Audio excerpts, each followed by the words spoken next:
Aloha mai kākou. E kā mai the Curtain Call, a weekly program of reviews, previews, interviews, and features of and with the great art and artists on Maui and beyond. I'm Paul James Brown. Before I begin, I have to add some information about the Fern Duval Second Award winner at the Malama Vau Akua show at the Hui Noi Ao, Nathaniel Hawkins Stained Glass, Remember Vai Ele Ele.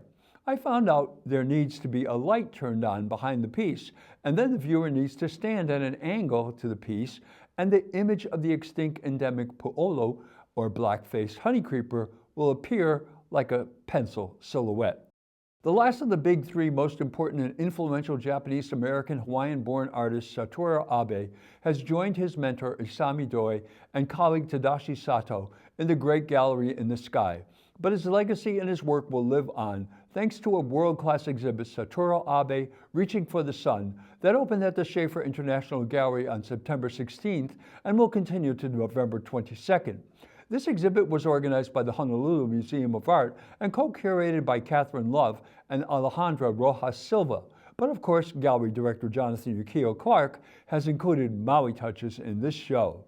The show is a retrospective of the work of more than 7 decades Satoru Abe created. After high school, he had a series of menial jobs, from dishwasher to darkroom technician. He found art his passion, and he left Hawaii in 1948 for San Francisco and then the vibrant art scene in New York. He joined the Art Students League and studied under Louis Boucher, John Carroll, and George Gross. Returning to Hawaii in 1950, he joined up with other modernist artists, including Isami Doi, who became his mentor. He learned to sculpt by accident. He and Bumpy Akaji were given several pounds of bronze rods and began experimenting with metalworking techniques. His early sculptures were translations of the long and slender, quote, everyman, unquote, figure, a recurrent motif in his early paintings. This is Mr. Abe's first welded sculpture from 1951, entitled Man. He lived and exhibited in Japan from 1952 to 1953. In 1956, he returned to New York City, where he remained a successful artist until a National Endowment for the Arts grant brought him back to Hawaii in 1970, where he would remain until his death in February at 98 years old. Rather than a strictly chronological retrospective, the show was organized around themes Mr. Abe explored and presented in various media simultaneously. Horizons, trees and islands, branches, leaves and seeds, wheels sandwiched between his early years and a bittersweet closing chapter. The viewer is greeted with 6 lithographs from 1966.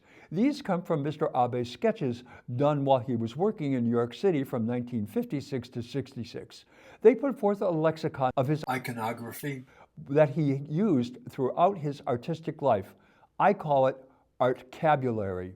We all know his 2 works, both titled A Path Through the Trees, one executed from Maui High School in 1977 and the other for UH Maui College in 2009. Here is the maquette for the UH sculpture, and this is the sculpture at UH. These are early paintings of Mr. Abe. This oil-on canvas called Ballerina was done in 1951. Mr. Abe was working in a representational style at that time. But this one, also from 1951, an oil-on linen called Walking, shows 2 crossed tree branches in a nether space, a prelude to his departure from representational work to what he refers to as abstract in 1955. These are clearly alien-like creations he saw as abstractions. This is titled 2 Abstract Figures, and this one is Me and 3 Mourners. I wonder where Me is. These, while not realistically representational, do not fit the definition of abstract. They are more surrealistic. The Horizon series shows a period from 1970s to 1990s, and there is a wide variety of Mr. Abe's exploration of horizons during this period. This one is the earliest in the show, an oil-on carved birch from 1970 called 5 on the Horizon. It has a series of complex symbols on each panel. The lowest panel looks like it is underground, and the top panel appears to be the sun being lassoed by a figure in the far right of the panel. This is Journey, a painted wood relief from 1983. It is a radical departure from everything that has come before it. There is so much texture in the background. It almost looks like a board thrown down on the sand. But then it also appears to be a road that dead ends before the horizon. It is most unexpected. Note the board or road is not centered on the work. Again, this is more surrealistic. It has that Dali emptiness and precision of image creation. Now we come to a much more truly abstract work. This oil on canvas from 1995 called Loud Horizon, it almost seems this would be more Horizon-esque were it flipped upside down. In the center of this rear gallery is 4 trees, a bronze sculpture commissioned by Masaru Pundi Yokauchi and Shirley Yokauchi for their estate in Wailuku in 1991. It is a magnificent example of Mr. Abe's tree sculptures, which make up the majority of his outdoor commissions. This is as close as Mr. Abe comes to a self-portrait. It's an oil on linen work from 1993. Note many of the symbols seen in the lexicon at the start of the exhibit are included in the painting. Across the gallery is this elegant copper and bronze sculpture from 1965 called 21 Men. This is somewhat of a departure from Mr. Abe. There's nothing like it in the entire exhibit. In his branches, leaves, and seeds section is this surrealistic piece called Skyward, an oil on canvas from 1962. Here we see the 3 various size orbs with branches and trees within them floating in the air amid representations of clouds. Two Lovers is an oil on canvas from 1978. One can see 2 figures through the hail of the leaves. They appear to be sitting in a colorful cloud. The woman is on the right and the man on the left. Mr. Abe has a host of untitled copper and bronze pieces. These are not only untitled, but they are also undated. In this copper cutout, one can clearly see the outline of the Buddha sitting.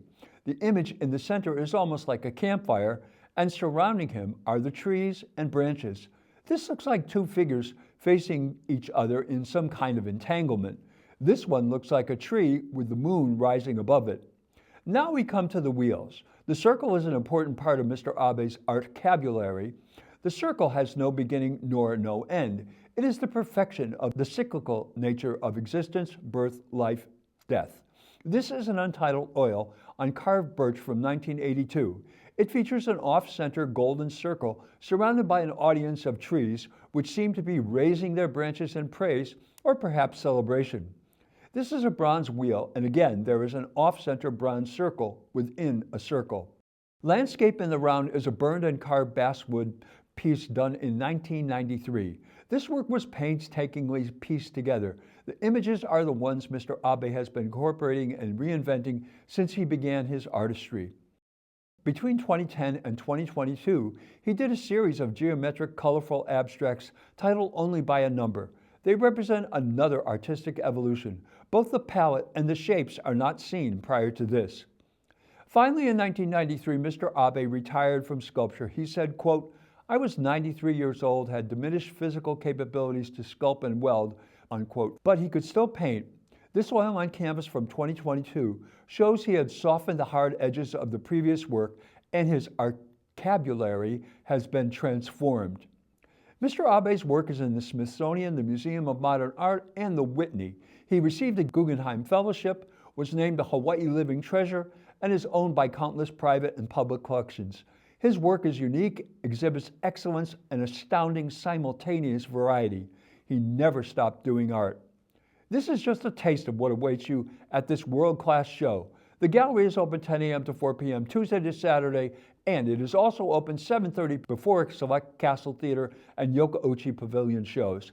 On November 21st from 5 to 8 p.m., there will be an activations featuring music and performing artists. Admission is free, but ticketed reservations are required. The box office will open online for reservations on November 7th. Mark your calendars.